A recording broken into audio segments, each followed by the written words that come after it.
Bonjour et bienvenue dans cette nouvelle vidéo. Aujourd'hui, je vais te parler de ThriveLead. Je vais te donner mon avis concret sur ce plugin WordPress de capture email, l'un des plus connus sur WordPress. Je vais te donner mon avis concret après plus de 2 ans d'utilisation de ce plugin. Dans cette vidéo, je vais t'expliquer à quoi sert ce fameux plugin de capture d'email WordPress. Je vais te présenter les différentes fonctionnalités de ThriveLead. Ensuite, je vais te montrer le prix de ThriveLead et à la fin, je vais te donner mon avis concret après avoir utilisé depuis plus de 2 ans ThriveLead.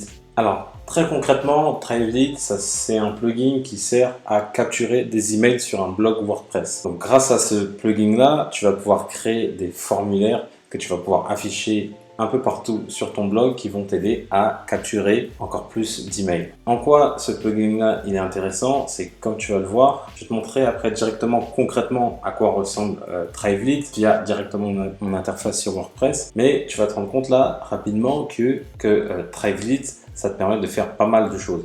Donc là, tu vois que tu as les différents formulaires de capture que tu peux afficher. Donc tu as le fameux pop-up classique qui peut s'afficher, tu as la sticky bar qui s'affiche de cette sorte-là. Tu peux le mettre directement dans du contenu. Tu peux le faire avec d'abord un call to action et après qui s'ouvre.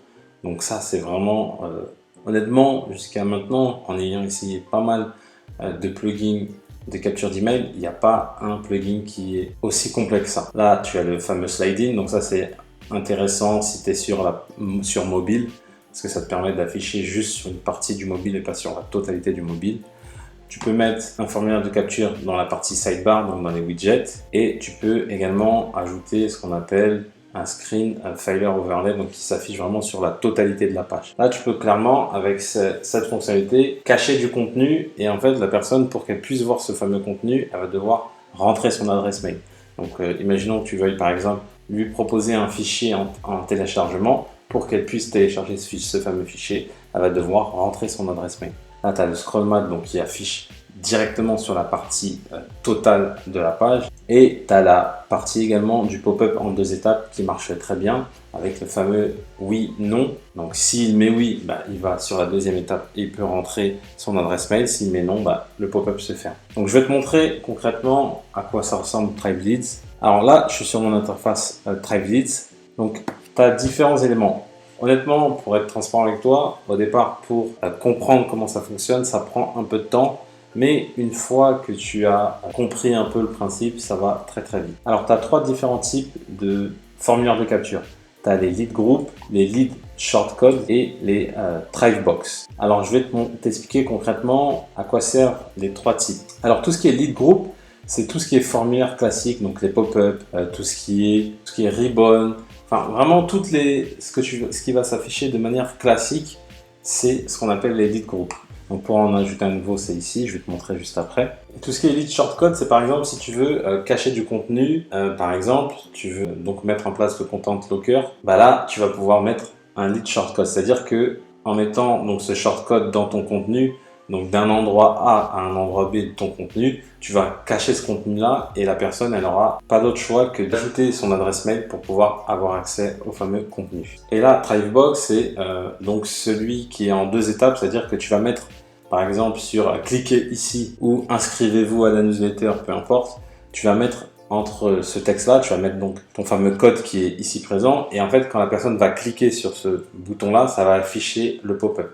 Donc là, ici, c'est pour cacher du contenu et ici, c'est pour mettre un bouton pour que le pop-up puisse s'afficher. Donc après, ici, c'est tout ce qui est impression. Là, tu as le nombre de conversions, donc le nombre de personnes qui s'est inscrit. Là, tu as la conversion en pourcentage.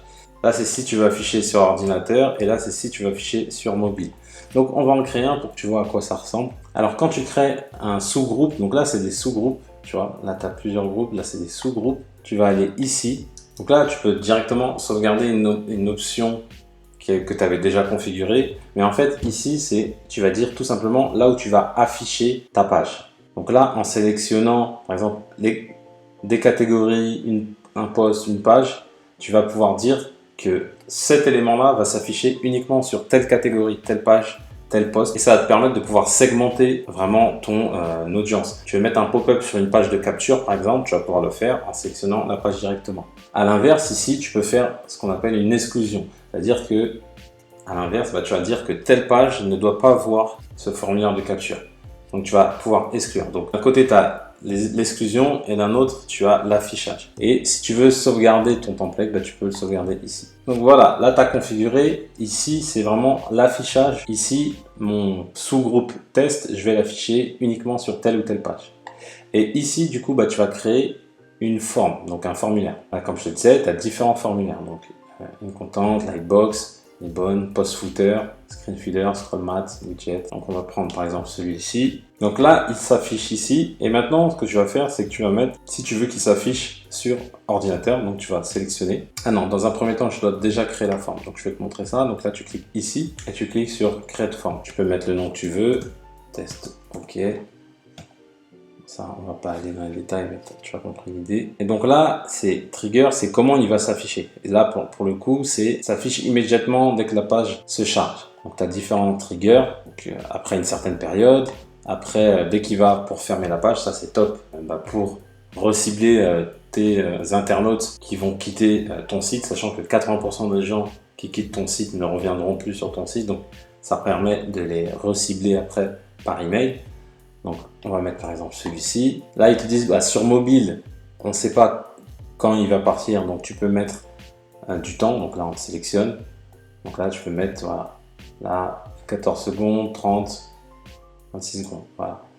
Et si tu veux mettre après une certaine période, tu peux également, tu vois, après 10 secondes. Voilà. Tu peux mettre dès qu'il va scroller un pourcentage de la page. Voilà, dès qu'il a scrollé, par exemple, plus de 50% de la page, ça c'est intéressant parce que ça te permet de te dire voilà, c'est que des gens intéressés en fait, parce que c'est des gens qui vont descendre en bas dans ton article, qui vont prendre le temps et qui vont pas repartir. Alors que si tu l'affichais directement, tu en as beaucoup qui seront des gens qui seront pas très intéressés parce que bon, ils sont venus un peu par hasard sur ton site. Alors quelqu'un qui commence à lire ton article, qui est bien avancé dans ton article, il est intéressé. Display frequency, c'est combien de temps une personne va revoir ton fameux pop-up.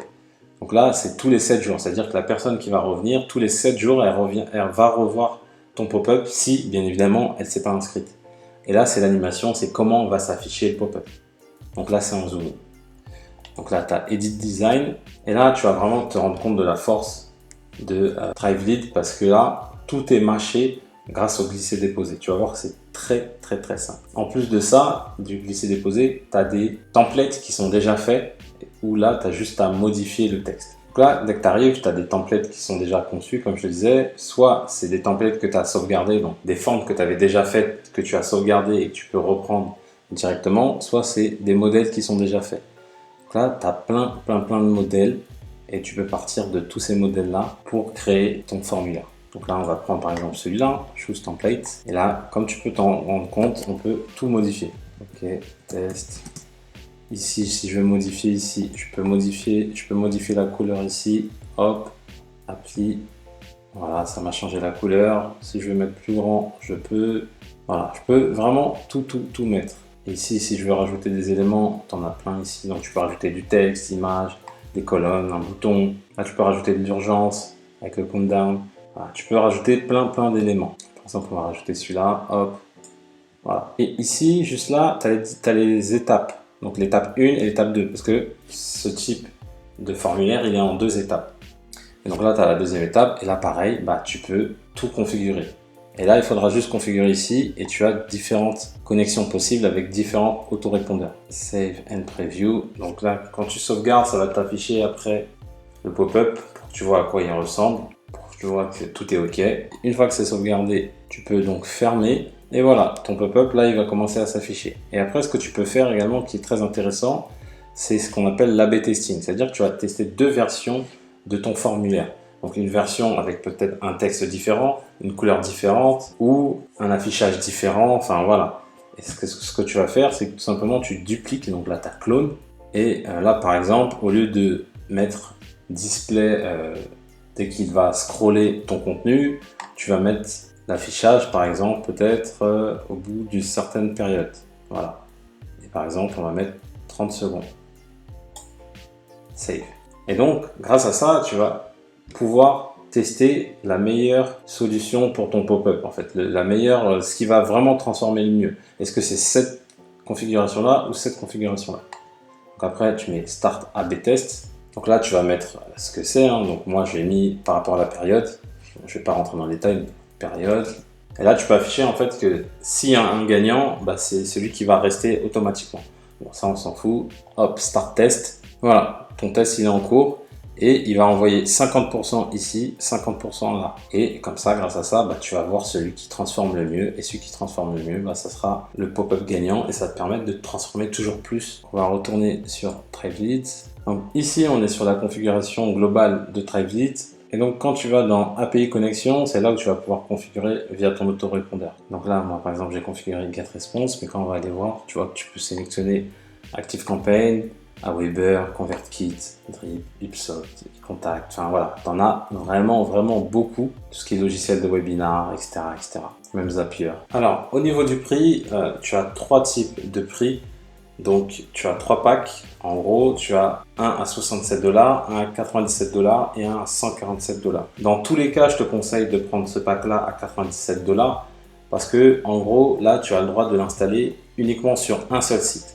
Donc là, pour 30 $ de plus, tu as 4 sites en plus. Donc ça vaut vraiment 15 sites. Honnêtement, ça fait beaucoup. Mais maintenant, si tu as beaucoup de sites, tu peux passer par là. Mais dans tous les cas, ne prends pas celui-là parce que là, tu peux te dire, oui, je fais des économies, j'économise 30 $. Mais demain, si je veux reprendre 4 autres licences, tu vas dire, ah non, j'aurais dû passer par celle-là parce que pour 30 $, j'ai plus de licences. Donc là, avec ce pack-là, tu peux installer sur 5 sites différents Thrive Leads. Tu l'auras compris, Thrive Leads, je recommande vivement. Honnêtement, je trouve que c'est le meilleur plugin sur WordPress pour capturer des emails. Tu as d'autres concurrents qui sont sur le marché, mais qui ont une tarification à l'abonnement. Et ça, moi, je trouve ça pas top. Là, c'est en one shot. Une fois que tu as acheté, tu as la licence et tu peux l'installer sur plusieurs sites. Donc vraiment, c'est top. Et je trouve que le prix est pas du tout onéreux par rapport à ce que derrière ça peut te rapporter parce que ça, c'est vraiment un outil indispensable parce que ça permet de capturer des emails. Je te remercie d'avoir suivi cette vidéo. Si tu as aimé la vidéo, mets-moi un petit pouce bleu, ça fait toujours plaisir. Si tu as des questions, tu as les commentaires qui sont là pour ça, tu n'hésites pas. Également, je t'invite à t'abonner à ma chaîne YouTube pour recevoir plus de tutos sur des logiciels web marketing. Et je te dis à bientôt dans une prochaine vidéo. Ciao!